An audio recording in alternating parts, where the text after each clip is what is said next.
بسم اللہ الرحمن الرحیم۔ کہتے ہیں کہ جس وقت آپ نے اونٹ پر سوار ہونے کا ارادہ فرمایا تو اس وقت آپ کے بدن مبارک پر بالوں کا ایک بنا ہوا خرقہ تھا جس میں 14 فیون جن میں سے بعض چمڑے کے لگے ہوئے تھے۔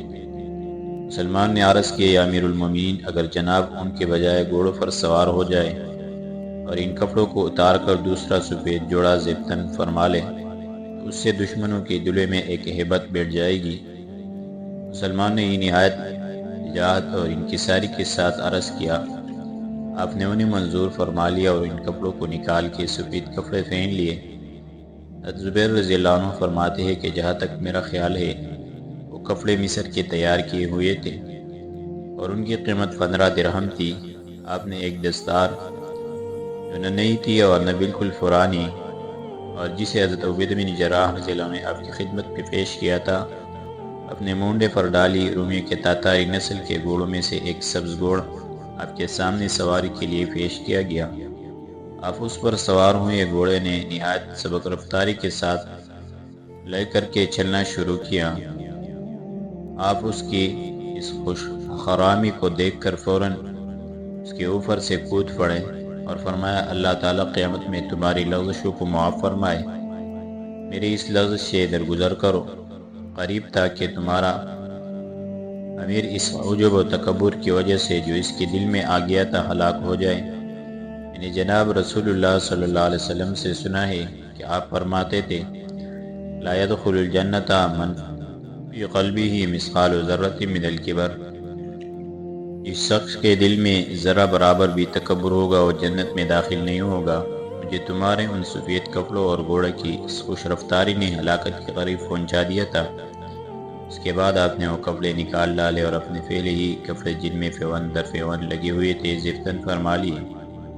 عقیلی رحمۃ اللہ علیہ کہتے ہیں کہ ہم ایک روز حضرت امام المجتہدین حضرت ابو حنیفہ رحمۃ اللہ علیہ تعالیٰ کی قبر شریف کے پاس بیٹھے ہوئے تو شام اور فتح بیت المقدس کا ذکر کر رہے تھے۔ حضرت عبادہ بن عوف دینوی رحمۃ اللہ علیہ جو ایک اہل فضل حضرات میں سے تھے، جو اپنی گفتگو میں سجا عبارت بولا کرتے تھے، وہ ہمیں فتوحات سنا رہے تھے۔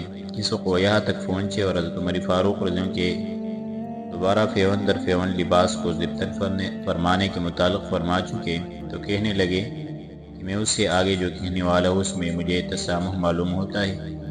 انہیں کہا، حضرت آپ بیان فرمائے اور کچھ شبہ نہ کیجیے، شبہ کرنا دوزخ کی طرف لے جانا ہے، کیونکہ صدق ایک امانت ہے اور کذب خیانت۔ کہنے لگے، جب حضرت عمر فاروق رضی اللہ عنہ نے اپنا وہی پہلا لباس پہن لیا اور فقیرانہ شان اختیار کر لی اور کائنات آپ کے زہد و صبر کی وجہ سے تعجب کر کے اندیشت بدناں ہو گئی، تو دنیا اپنے لباس فاخر سے مزین ہو کے اپنے خواہشوں کی حدوث کے ذریعہ اور واسطے سے اپنی امیدوں کی عمدہ چادروں میں لپیٹ کے خود کو دکھلانے لگی اور اپنی شہوت اور خواہشوں کا عبادت کو اپنے قدر انا کے آئینے میں رکھ کر اپنی منزل مقصود کی طرف آپ کے مجاہدہ کے زوال کی طلب میں مکولے ہوئے بغیر نقاب ڈالے خرامہ چلی اور اپنی جمالی لباس کی معاوضہ کے لیے بناؤ سنگار کے آئینے میں آپ کے عارض زہد کے جلوہ کی برابری کے لیے بڑی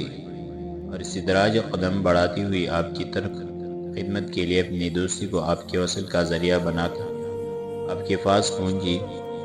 آپ نے اپنے طاعت کی تقدس کو اپنے عصمت کے ہاتھ میں پکڑ رکھا تھا کہ اس نے وہاں پہنچ کر جب اپنے فریب کے تمام جال بچھا دیے تو کہنے لگی، یا عمر، انہیں مجھ سے منہ موڑ لیا، حالانکہ سلطنت میں میری اشد ضرورت ہے، کیونکہ ولایت اور مملکت اس وقت تک قائم نہیں رہ سکتی جب تک حسب منشا نہ پہنے اور عمدہ غذائے نہ کھائے اور رعیت پر پوری طرح ظلم نہ کرے۔ آپ نے فرمایا، بے وقوف، بھاگ جا، میں تیرے چاہنے والوں میں سے نہیں ہوں اور نہ تیرے جال میں پھنسنے والا۔ کیا تجھے یہ خبر نہیں کہ میں محض تیرے ہی ساتھ معاندت کرنے کے لیے مخصوص ہوں اور خود کو اسی کام کے لیے خاص کر دیا ہے؟ مجھے تیرے دیکھنے کی ضرورت نہیں۔ یاد رکھ، میں نے دعوت سید الامم صلی اللہ علیہ وسلم کی اقامت کے لیے اپنے آپ کو وقف کر دیا ہے تاکہ میں روم و عجم کے بلاد فتح کر کے اس تبلیغ کے فرض کو پورا کر دوں۔ اس کے بعد آپ نے اپنے اجتہاد کی تیغ و دور سے اس کے چہرہ کی تواضع کی اور وجاہدوا فی اللہ حق جہادی کے آیت کے معنی کی تصدیق فرما دی۔ میں نے یہ کلام حضرت عبادہ بن عوف رحمۃ اللہ علیہ کا سن کر اسے بے حد پسند کیا، اور میرے دل میں رسول مقبول صلی اللہ علیہ وسلم کے اس قول کے معنی خوب راسخ ہو گئی، ان من البیان لسحر، بعض تقریر جادو کا اثر رکھتی۔ کہتے کہ آپ بیت المقدس کی طرف تشریف لے چلے، راستہ میں ایک پہاڑ آئی، آپ راستہ قطع کرنے کی غرض سے اس پر چڑھے، مسلمانوں کی ایک جماعت ریشم کے کپڑے جو انہیں جنگ یرموک میں ہاتھ آئے تھے پہنے ہوئی ملی۔ آپ نے ان کے متعلق حکم دیا کہ ان کے چہروں پر مٹی ڈال دی جائے اور کپڑے پھاڑ دیے جائے۔ آپ برابر پہاڑ کی گاٹھی پر چلتے رہے حتیٰ کہ بیت المقدس کے قریب پہنچ گئے۔ جس وقت آپ نے بیت المقدس کو دیکھا تو فرمایا، اللہ اکبر، اللہم افتح لنا فتحا یسیرا وجعل لنا من لدنک سلطانا نصیرا، باری الہ، ہمارے لیے آسان فتح کیجیے اور اپنی طرف سے ہمارے لیے مدد دینے والا غلبہ عنایت کیجیے۔ اس کے بعد آپ آگے چلے، مسلمانوں کے قبائل اور بردار حضرات نے آپ کا استقبال کیا۔ آپ آگے بڑھے اور حضرت عبیدہ بن جراح کی فرودگاہ کے قریب تشریف فرما ہوئے۔ بالوں کا بنا ہوا ایک خیمہ آپ کے لیے نصب کیا گیا اور اس میں آپ مٹی کے اوپر بیٹھ گئے، پھر اٹھ کر 4 رکعت نماز ادا فرمائی۔ فقیدی رحمۃ اللہ علیہ کہتے کہ مسلمانوں کے لشکر میں تکبیر و تحلیل کا ایک شور بلند ہو گیا اور اللہ اکبر کے فلکپوس نعروں کی آواز گونجنے لگی۔ سکان بیت المقدس اس شور کو سن کر وسیل پر چڑھے۔ خوف نے کہا، کم بخت و عربوں کو کیا ہوا کہ خواہ مخواہ بغیر لڑائی کے اس طرح شور کرنے لگے؟ آخر دیکھو تو، ایک شخص جو عربی زبان جانتا تھا مسلمانوں کے لشکر کی طرف جھکا اور کہنے لگا، یا معاشر العرب، ہمیں بھی اپنے اس قصہ سے مطلع کرو کہ کیا ہوا۔ انہوں نے کہا، چونکہ مدینۃ الرسول صلی اللہ علیہ وسلم سے حضرت امیر المومنین عمر بن خطاب رضی اللہ عنہ تشریف لائے ہیں، اس لیے ان کے آنے کی خوشی میں مسلمان تکبیروں کے نعرے بلند کر رہے ہیں۔ نصرانی یوسف کے پھوپ کے پاس آیا اور اسے اس کی اطلاع دی۔ یوسف کے چپکا ہو رہا اور نیچے گردن کر کے زمین کو دیکھنے لگا اور کچھ جواب نہیں دیا۔ صبح ہوئی تو امیر المومنین حضرت عمر فاروق رضی اللہ عنہ نے مسلمانوں کو فجر کی نماز پڑھائی اور حضرت عبیدہ بن جراح رضی اللہ عنہ سے فرمایا، عامر، تم رومیوں کے پاس جاؤ اور میرے آنے کی اطلاع کر دو۔ حضرت عبیدہ بن جراح رضی اللہ عنہ شہر پناہ کی فصیل کے پاس تشریف لائے اور زور سے آواز دے کر فرمانے لگے، بیت المقدس کے باشندوں، ہمارے سردار حضرت امیر المومنین تشریف لے آئے ہیں، تم نے جو کہا تھا اس کے متعلق اب کیا کرنے چاہیے؟ لوگوں نے پھوپ کو اس کی اطلاع دی۔ یہ اپنے کنیسے سے بالوں کا بنا ہوا لباس پہن کے نکلا۔ سردارانی لشکر، پادری، رہبان اور بشب اس کے ساتھ ہوئی۔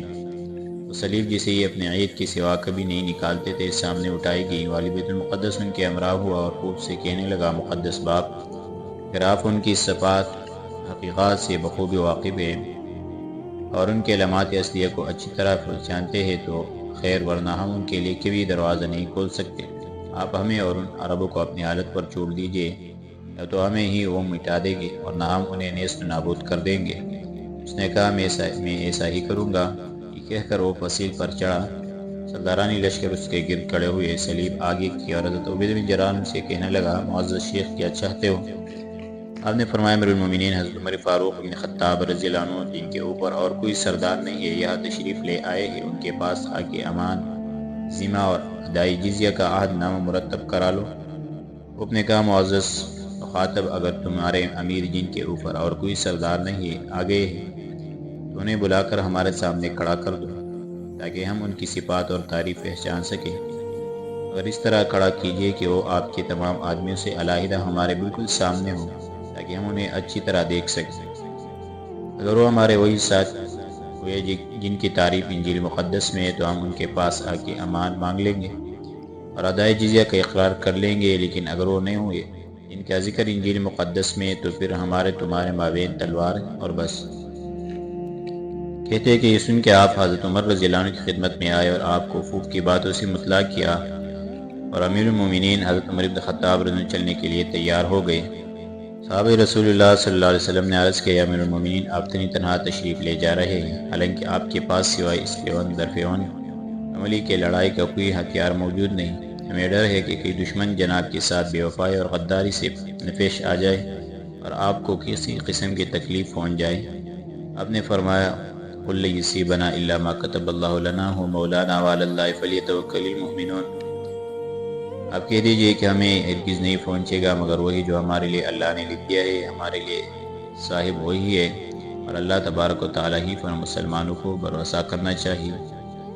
اس کے بعد آپ نے اپنا اونٹ طلب کیا، وہ پیش کیا گیا تو آپ اس پر سوار ہوئے۔ آپ کا لباس ہوئی پرانی کملی اور سر پر ایک توانی گلیم کا ٹکڑا بندھا ہوا تھا۔ عبید بن جراح رضی اللہ عنہ آپ کے ہمراہ تھے، جو آپ کے آگے آگے چل رہے تھے، اور ان کے سوا کوئی شخص آپ کے ساتھ نہیں تھا۔ جس وقت آپ شہر پناہ کے قریب پہنچ گئے تو اس کے سامنے کھڑے ہو گئے۔ فوف اور تمام سرداران روم وسیل پر کھڑے ہوئے تھے۔ حضرت عبید بن جراح نے کہا، لوگو یہ ہے امیر المومنین جو میرے ساتھ تشریف لائے ہیں۔ فوف نے حضرت امیر المومنین عمر رضی اللہ عنہ پر ایک نظر ڈالی اور غیر نظر دیکھ کے چیخ چیخ کر کہنے لگا، خدا کی قسم یہ شخص وہی ہے جس کی صفت و نعت اور علامات ہماری کتابوں میں ہے، اور یہی ہے وہ شخص جس کے ہاتھ سے ہمارا شہر فتح ہوگا، اور یقین امر ہے۔ اس کے بعد آل بیت المقدس کی طرف متوجہ ہوا، کہنے لگا، کم بختو دوڑو اور اس شخص کے پاس جاؤ، امان اور ذمہ کا عہد لے لو۔ اللہ محمد ابن عبداللہ صلی اللہ علیہ وسلم کا صحابی یہی شخص ہے۔ یہ سنتے ہی روم جن کی جان محاصرے کی وجہ سے پھیلی ضیق میں تھی، آپ کی طرف دوڑے، دروازہ کھولا اور آپ کے پاس آ کے حد میثاق اور ذمہ کی درخواست کر کے جزیے کا اقرار کرنے لگے۔ امیر المومنین عمر بن خطاب رضی اللہ عنہ کی یہ حالت دیکھ کر درگاہ خداوندی میں جو انکسار کر کے فرض عبدیت بجا لائے اور ان کے فالان پر ہی سجدہ شکر میں گر پڑے۔ سر اٹھایا تو ان سے مخاطب ہو کے فرمانے لگے، جیسا کہ تم نے درخواست کی ہے، اگر تم اسی پر جمے رہے اور ادائے جزیہ کا اقرار کیا تو تمہارے لیے ذمہ اور امان ہوگا۔ جاؤ اب اپنے شہر کی طرف لوٹ جاؤ۔